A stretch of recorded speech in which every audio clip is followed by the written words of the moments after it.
Hello दोस्तों, नमस्कार, आदाब, सत श्री अकाल। आप सभी का स्वागत है मेरे साथ मेरे चैनल पे द सीक्रेट टीचर्स पे। और दोस्तों, आज हम लोग अपना मॉर्निंग में करंट अफेयर का सेशन लेके आए हैं। मॉर्निंग में करंट अफेयर का सेशन आप लोग जो भी देखते हो एटलीस्ट आप लोग पूरा देखा करो, ताकि जो मैं मेहनत करता हूँ वो आप लोगों तक पहुँच सके। ठीक है, देखिए बहुत सारे लोग न्यूज़पेपर नहीं पढ़ पाते हैं, और स्पेशली मैं इंग्लिश न्यूज़पेपर की बात करूं तो इंग्लिश न्यूज़पेपर को पहले पढ़ना बहुत ज़्यादा डिफ़िकल्ट होता है। उसके बाद उसमें से जो न्यूज़ेस होती हैं उनको और छांटना थोड़ा सा मुश्किल होता है। तो मैं आप लोगों के लिए 5-6 घंटे स्पेशली बर्बाद करके कुछ न्यूज़ेस लेके आता हूँ, तो आप लोग एटलीस्ट उसका जो है वो पूरी तरह से यूटिलाइज़ कर सको। ठीक है, चलिए हम लोग अपने इंडियन एक्सप्रेस पे चलते हैं और इंडियन एक्सप्रेस को पढ़ते हैं। इंडियन एक्सप्रेस का जो पेज नंबर फर्स्ट है उसमें कोई ज़्यादा खास न्यूज़ नहीं है। सीधे चलते हैं हम लोग पेज नंबर 6 पर। पेज नंबर 6 पर यहाँ पे एक न्यूज़ है प्रशांत भूषण के बारे में। ठीक है, देखिए प्रशांत भूषण के ऊपर सुप्रीम कोर्ट ने क्या किया है, उनके ऊपर कोर्ट की अवमानना जो है वो उसके ऊपर लगाई है। कोर्ट की अवमानना का नोटिस दिया है स्पेशली। ठीक है, किनके ऊपर? प्रशांत भूषण के ऊपर। अगर आप लोग प्रशांत भूषण को नहीं जानते हैं तो ये मैं बता देता हूँ, ये सुप्रीम कोर्ट के वकील हैं, स्पेशली प्रशांत भूषण। ठीक है, और मैं बता देता हूँ जो बहुत ही स्पेशली सेंसिटिव मुद्दे होते हैं प्रशांत भूषण उनको हमेशा उठाते हैं, और ज़्यादातर ये मदद करते हैं बेसिकली पीपल्स की, जो पुअर पीपल हैं, जो पुअर पीपल्स हैं। ठीक है, और उनकी मदद करते हैं। और स्पेशली अगर मैं बात करूँ एग्जामिनेशन की, तो एसएससी का जो केस लड़ रहे थे, अगर मैं बता दूं एसएससी का जो केस लड़ रहे थे वो प्रशांत भूषण ही लड़ रहे थे बच्चों की तरफ से। ठीक है, गवर्नमेंट की तरफ से नहीं, बच्चों की तरफ से लड़ रहे थे। तो ये बहुत सारे जो सेंसिटिव मुद्दे होते हैं, या फिर कोई गवर्नमेंट जो कोई गलत काम करती है उसके ऊपर ये काफ़ी ज़्यादा मुद्दे उठाते हैं। अब ये हुआ क्या था? हुआ ये था कि इन्होंने, प्रशांत भूषण ने 2009 में एक मैगजीन है, उस मैगजीन का नाम है तहलका। इस मैगजीन में एक इंटरव्यू दिया था और उन्होंने बोला था कि जो सुप्रीम कोर्ट है वो कहीं ना कहीं अपना काम ठीक से नहीं कर रही है, कहीं ना कहीं गवर्नमेंट का प्रेशर होता है सुप्रीम कोर्ट के ऊपर भी। अभी आपको पता है कि अपने यहाँ भारत में जो भी जुडिशरी है वो क्या है? इंडिपेंडेंट है। गवर्नमेंट का किसी भी तरीके से इवन सिंगल इंटरफेरेंस नहीं है। लेकिन मैं आपको बता दूं, जैसे कि अभी हाल ही में केसेस हुए या पहले भी होते रहे हैं, ठीक है, ऐसा देखने से पता चलता है कि सुप्रीम कोर्ट के ऊपर भी कहीं ना कहीं इंटरफेरेंस रहता है गवर्नमेंट का। ठीक है, तो उन्होंने 2009 में तब की बार बोला था, जब स्पेशली यूपीए की गवर्नमेंट थी, उन्होंने बोला था कि जय तहलका में मैगजीन में, तहलका एक मैगजीन है। ठीक है, और अगर आप लोगों को तहलका के बारे में नहीं पता तो मैं बता देता हूँ। तहलका में एक लड़की है, आपको बता दूं मैं, शायद उसका इंटरव्यू आप लोगों ने देखा होगा, यूट्यूब पे मिल जाएगा। तहलका में एक क्या कहते हैं हम, एक लड़की, उसका नाम मैं भूल गया हूँ, उसने एक अंडर कवर जा करके अमित शाह का बेसिकली इन्वेस्टिगेशन किया था, और अमित शाह को जो 2010 में जेल हुई थी वो तहलका की ही तरफ से हुई थी। ठीक है ना, तहलका ने अंडर कवर अपनी एक लेडी को भेजा था और उसने अंडर कवर किया, और अमित शाह उसी बेसिस पे अमित शाह को 2010 में जेल हुई थी। तहलका जो है ना बेसिकली बहुत ही प्रेस्टिजियस मैगजीन है, और इसमें इन्होंने इंटरव्यू दिया था 2009 में। ठीक है, सुप्रीम कोर्ट के ऊपर इन्होंने काफ़ी सवाल उठाए थे। ठीक है, तो उस समय अभी सुप्रीम कोर्ट को ऐसा लग रहा है कि कहीं ना कहीं प्रशांत भूषण, मतलब उस टाइम का मुद्दा अब उठाया जा रहा है, वो भी सुप्रीम कोर्ट की तरफ से। ठीक है, तो सुप्रीम कोर्ट कह रहे हैं कि आपने उस तरह का बयान तहलका में उस टाइम क्यों दिया था, और अब मानना का नोटिस भेजा है। ठीक है, जिसको मना कर दिया, मानना का जवाब देने से मना कर दिया है। ठीक है, सुप्रीम प्रशांत भूषण ने। तो बस मैंने ऐसे ही बताना था, नॉर्मल सी न्यूज़ थी। ठीक है, चलिए पेज नंबर 6 पे चलते हैं। पेज नंबर 6 पे यहाँ नरेगा के ऊपर न्यूज़ है।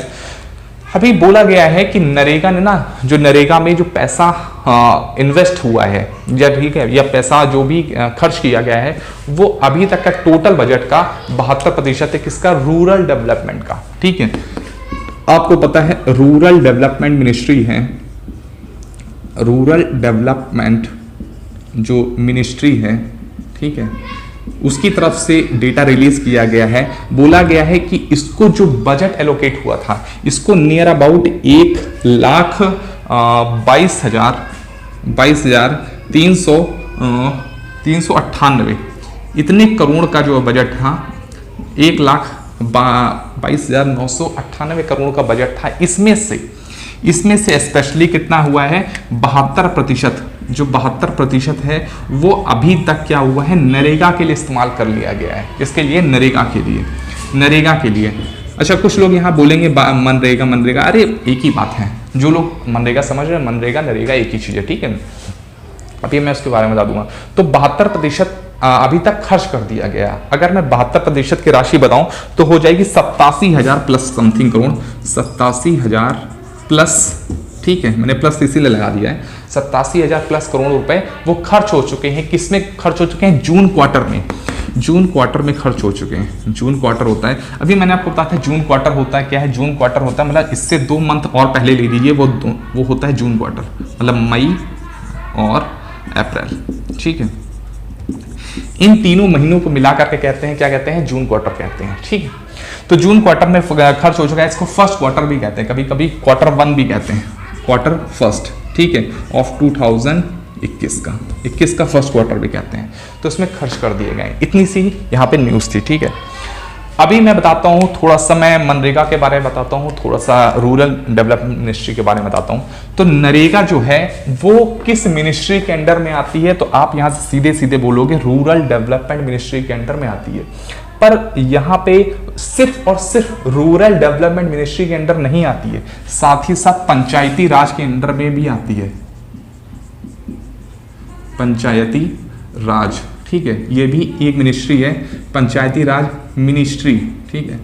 इन दोनों मिनिस्ट्री के अंडर में ही आती है नरेगा, ठीक है। यहां से ध्यान रखना है।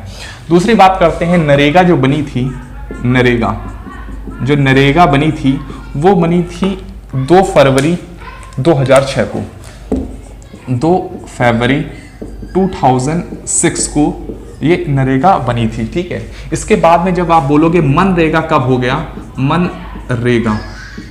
मनरेगा कब हो गया, तो मनरेगा हो गया 2 अक्टूबर 2009 को हो गया, ठीक है। इसका नाम बदल करके क्या रख दिया, एम बस खाली एम आगे जुड़ गया। एम का मतलब होता है महात्मा गांधी, ठीक है। यहां से ध्यान रखना है। नरेगा का कुछ लोग फुल फॉर्म जानना चाहते हैं तो मैं बता देता हूं। नरेगा का फुल फॉर्म होता है राष्ट्रीय ग्रामीण रोजगार गारंटी अधिनियम, राष्ट्रीय ग्रामीण रोजगार गारंटी अधिनियम, ठीक है। ये इसका हिंदी में पूरा नाम है और इंग्लिश में पूरा नाम है नेशनल रूरल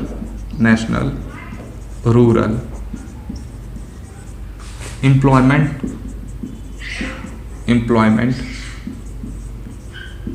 गारंटी एक्ट, ठीक है। ये इसका पूरा नाम है। थोड़ी सी मैं और बात बता देता हूँ। स्पेशली ये किस लिए डिजाइन किया गया था, इसलिए डिजाइन किया गया था जो कि जिनके पास खुद की जमीन नहीं है, ठीक है, वो खेती तो कर नहीं सकते और वो शहरों में पलायन ना करें और उनको घर का घर में ही रोजगार मिले। देखिए, रोजगार का अधिकार होता है। आर्टिकल 21 के अंदर मैंने आप लोगों को पिछली बार बताया था कि आर्टिकल 21 क्या होता है, तो मैं बता देता हूं। आर्टिकल 21 के अंदर बहुत सारे आपके अधिकार होते हैं, जिसमें से आर्टिकल 21 के अंदर एक अधिकार होता है काम का अधिकार। किसका होता है, काम का अधिकार, ठीक है, काम का अधिकार होता है। तो इस काम के अधिकार के कारण ही ये सरकार की जिम्मेदारी होती है कि आप जिस कैटेगरी के लाई कर दो, कैटेगरी का मतलब यहाँ ABCD का मतलब नहीं है, आपकी मानसिक और शारीरिक शक्ति के हिसाब से आप जिस काम को लाई करते हो वो आपको काम जरूर से जरूर अलॉट करना, ये सरकार का प्रथम दायित्व तो होता है, ठीक है। और ये हमारा फंडामेंटल राइट है। मैं ऐसे नहीं बोल रहा हूँ कि सिर्फ होता है, ये फंडामेंटल राइट है और इसको लागू करना ही होता है, ठीक है।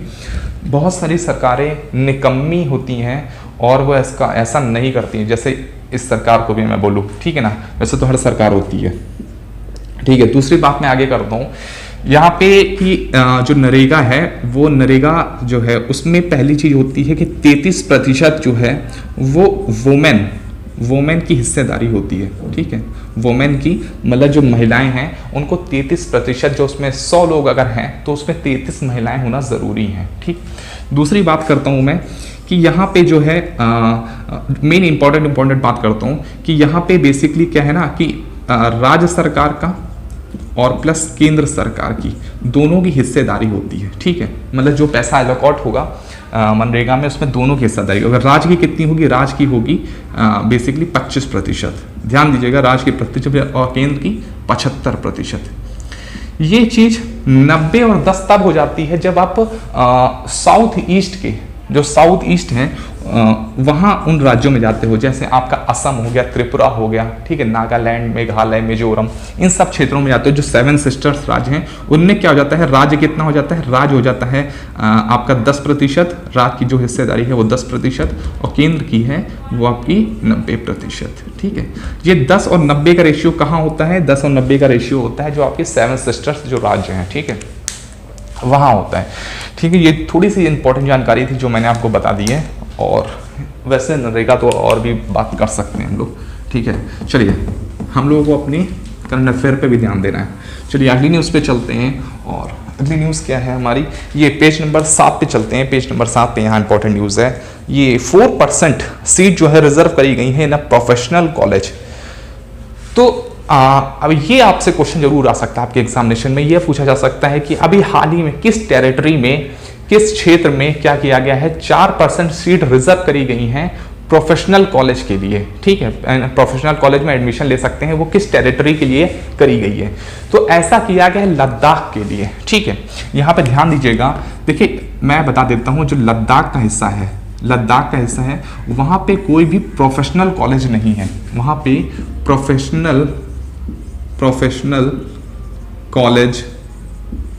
कॉलेज नहीं है, ठीक है, प्रोफेशनल कॉलेज नहीं है। अब यहाँ के बच्चे पढ़ेंगे कहाँ, तो यहाँ के जो बच्चे हैं वो पढ़ने जाएंगे जम्मू एंड कश्मीर। कहाँ जाएंगे, जम्मू एंड कश्मीर जाएंगे, और जम्मू एंड कश्मीर के जो प्रोफेशनल कॉलेज हैं, जम्मू और कश्मीर के जो प्रोफेशनल कॉलेज हैं, ये प्रोफेशनल कॉलेज हैं, वहाँ पे 4% जो सीट है, ठीक है, 4% जो सीट है वो रिजर्व करी गई है, किनके लिए, लद्दाख के बच्चों के लिए रिजर्व करी गई है, ठीक है। तो यहाँ पे ध्यान रखना है।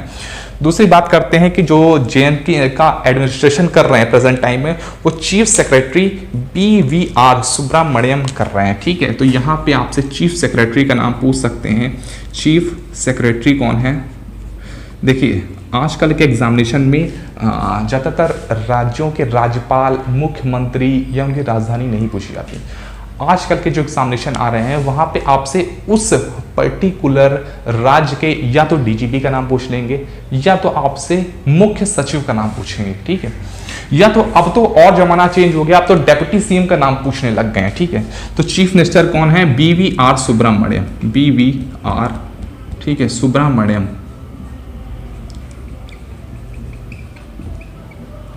ठीक है, सुब्रमण्यम, स्पेलिंग पे मत जाइएगा, ठीक है, सुब्रमण्यम है, ठीक है, BVR सुब्रमण्यम, ये आपको ध्यान रखना है। चलिए आगे चलते हैं हम लोग।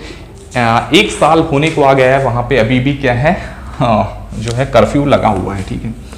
अब आप लोग सोच सकते हो कि जो है आप लोग ऐसे माहौल में रह रहे हो जहाँ पे आप लोगों ने अभी सिर्फ 4 महीने का ही लॉकडाउन देखा है, ठीक है, वहाँ के लोग कैसे रहते होंगे। चलिए आगे चलते हैं। देखिए आज की न्यूज़ में बहुत ज़्यादा, अगर मैं एग्ज़ाम के पर्सपेक्टिव से बात करूँ तो बहुत ज़्यादा न्यूज़ नहीं है, ठीक है, लेकिन मैं हमेशा हर बार मैं कहता हूँ ना कि अगर नहीं भी है तो मैं बनाने की कोशिश करता हूँ, ठीक है। चलिए अगस्त की बात करते हैं। अगस्त के जो डेज़ हैं वो इम्पॉर्टेंट हैं, और हम लोग अगस्त के डेज़ की थोड़ी सी बात कर लेते हैं। अगस्त के डेज की बात कर लेते हैं।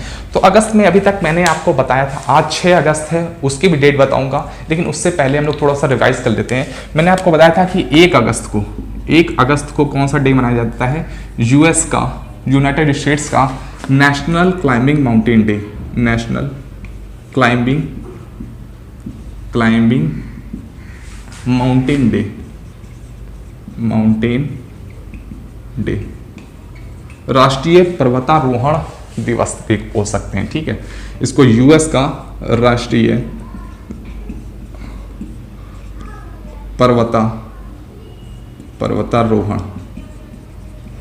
पर्वतारोहण दिवस भी बोल सकते हैं, ठीक है।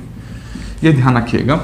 ये किस लिए मनाया जाता है, क्योंकि यहाँ पे 2 पर्सन थे, ठीक है, उनको पर्सन का नाम आपको नहीं ध्यान रखना है, 2 पर्सन थे, और उन्होंने न्यूयॉर्क की 46 पीक जो है वो करी थी, क्या करी थी, मतलब विजय करी थी, ठीक है।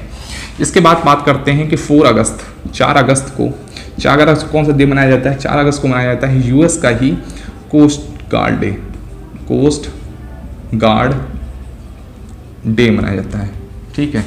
ऐसे देख सकते हैं यूएस का तट रक्षक दिवस, तट रक्षक दिवस मनाया जाता है, ठीक है।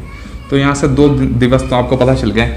और क्यों मनाया जाता है मैंने आपको बताया था कि जो है 1790 में क्या होते, मरीन की स्थापना हुई थी, मरीन की स्थापना हुई थी यूएस में, यूएस की जो मरीन है उसकी स्थापना करी गई थी, ठीक है। थोड़ी सी मैं आज की बात बता देता हूँ। आज 6 अगस्त है, तो 6 अगस्त की भी हम लोग न्यूज़ पढ़ लेते हैं।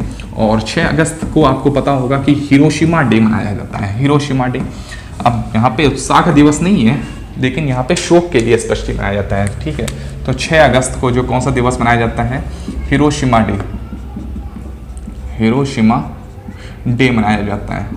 अब ये हिरोशिमा डे क्यों मनाया जाता है? देखिएगा यहाँ पे हुआ क्या था, आपको सभी को पता होगा कि वर्ल्ड वॉर सेकेंड में सिर्फ अभी तक एकमात्र देश है जिसने परमाणु बम को सहन किया, और एक ही मात्र देश है जिसने परमाणु बम को दूसरे देश में जाकर के गिराया है। तो यहाँ पे यूएसए ने with the help of UK, ठीक है, यूएसए ने with the help of UK morning के 8:30 टाइम, मॉर्निंग के 8:30 बजे, ठीक है, क्या किया था भाई? हिरोशिमा पे बम गिराया था, ठीक है। वो कैसा बम था? परमाणु बम था, परमाणु बम। अब यहाँ पे आपसे ऐसे नहीं पूछा जाएगा परमाणु बम गिराया था, ये गिराया था, वो गिराया था। आपसे मैं आपको बताता हूँ कि ये क्वेश्चन आ चुका है आपके नियर अबाउट 2014 या 2015 में पीसीएस के, जो यूपी पीसीएस का पेपर था उसमें पेपर आया था। उसमें ये पूछा गया था कि हिरोशिमा पे कौन सा बम गिराया गया है। तो यहाँ पे उसका नाम नहीं पूछा गया था, यहाँ पे पूछा गया था उसका टाइप, तो था B29S, ठीक है, B29S आपका यूरेनियम टाइप,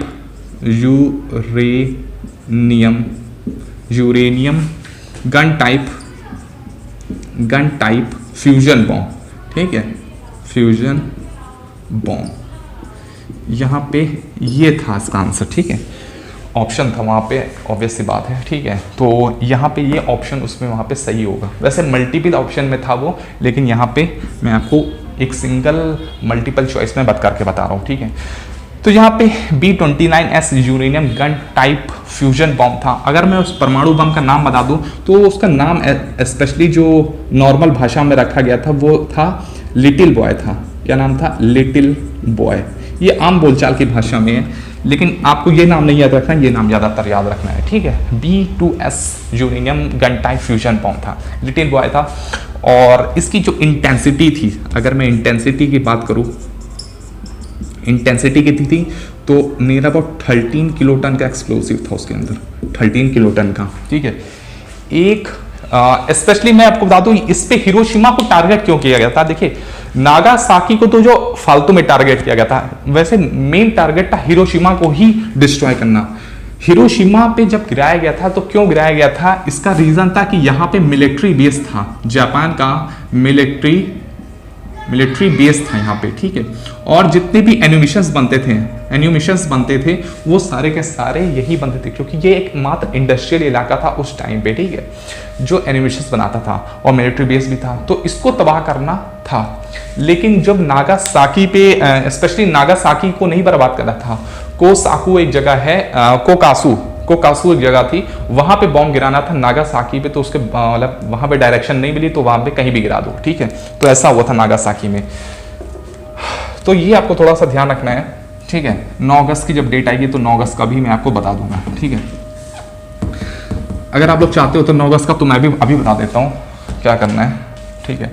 तो यहाँ 9 अगस्त की बात करते हैं, तो 9 अगस्त का जो डेट था उस दिन गिराना कहाँ था, गिराना था बॉम्ब कोकासू में, ठीक है,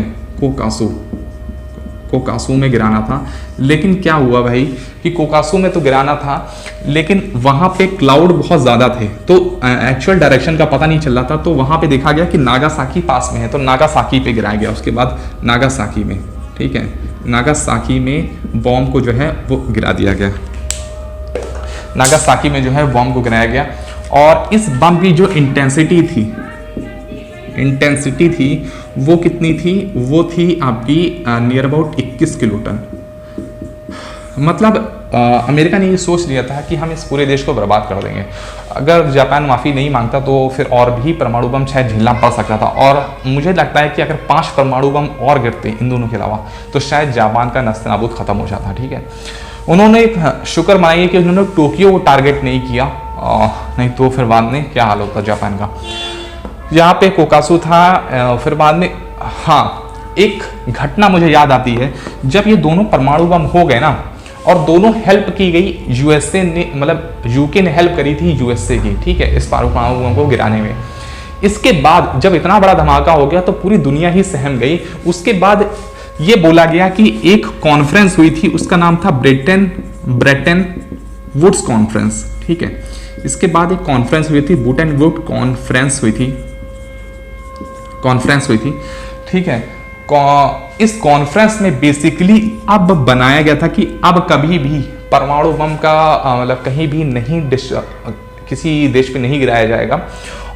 और इसका एक और चीज निकली थी कि यहां से 3 संस्थाओं का जन्म हुआ था, एक यूनाइटेड नेशन, दूसरा वर्ल्ड बैंक और तीसरा IMF। ठीक है, ध्यान रखिएगा, ब्रेटन वुड्स कॉन्फ्रेंस से ही यह डिसाइड हुआ था कि यहाँ पे 3 संस्थाएं जो होंगी वो most powerful in the world होंगी। इवन कोई भी कंट्री इसको सुपरसीड नहीं कर सकती है यूनाइटेड नेशन को। ठीक है, जो मोस्ट पावरफुल ऑर्गेनाइजेशन है इन द वर्ल्ड वो प्रेजेंट टाइम में यही 3 हैं।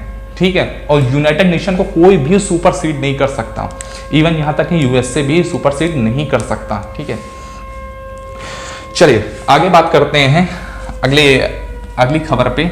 और द वर्ल्ड के जो पेज हैं उस पर कोई आज खबर नहीं आई है बहुत ज़्यादा इंपॉर्टेंट, तो हम लोग चलते हैं अपने सीधे अगले पेज पे, पेज नंबर 13 पे चलते हैं। इकोनॉमी का जो पेज है उस पे चलते हैं। यहाँ पे HDFC के बारे में खबर है कि HDFC के जो MD और CEO हैं वो हटाए जा रहे हैं और शशिधर जगदीशन जी जो हैं वो अगले बन जाएंगे। तो यहाँ पे स्पेशली HDFC की न्यूज़ है। HDFC के जो नए MD और CEO बनेंगे, MD एंड CEO बनेंगे वो शशिधर, कौन बनेंगे? शशिधर, ठीक है, शशिधर जगदीशन जी बनेंगे। ये ध्यान रखिएगा, शशिधर जगदीशन नहीं बनेंगे।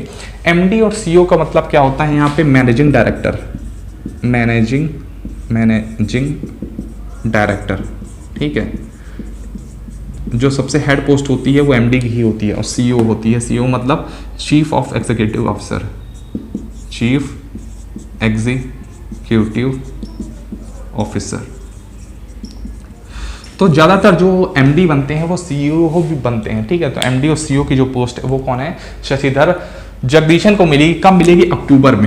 अक्टूबर में जाकर के मिलेगी। अभी प्रेजेंट टाइम की अगर आपसे पूछ लेते हैं MD और CEO कौन है, तो आदित्य पुरी है। ठीक है, आदित्य पुरी हैं। ध्यान दीजिएगा, अभी के आदित्य पुरी ही हैं, हटाए नहीं गए हैं, पर उनका जो कार्यकाल है वो खत्म हो रहा है अक्टूबर में, तो अक्टूबर में ये बनेंगे। ठीक है, कभी कभी कुछ बच्चों को HDFC की फुल फॉर्म नहीं मालूम होती है, तो HDFC की फुल फॉर्म में हाउसिंग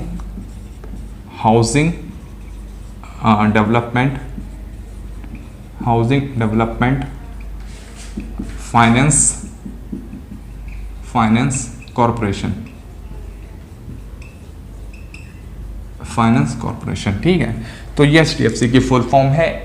1994 में बनी थी, 1994 में ये बनी थी। ठीक है, और इसका हेडक्वार्टर, हाँ पूछ सकते हैं, हेडक्वार्टर है वो है मुंबई में। ठीक है, तो इतनी सी यहाँ पे आपके लिए इंपॉर्टेंट न्यूज़ थी जो मैंने आज के दिन पे कवर कराई है। इसके अलावा और कोई खास न्यूज़ नहीं है। आप लोग पढ़ना चाहते हैं तो अखबार को पढ़ सकते हैं। ठीक है, टेलीग्राम में चले जाइए, टेलीग्राम में बहुत सारे चैनल्स हैं। ठीक है, वहाँ से आपको फ्री अखबार मिल जाएगा और आप लोग उसे पढ़ सकते हैं। ठीक है, दूसरी बात, अगर कुछ लोग वेबसाइट से आना चाहते हैं तो मैं आपको आप बस खाली गूगल पे जाकर के इतना डाल दो कि the Indian express free E paper. ठीक है, the Indian express free E paper डाल दो।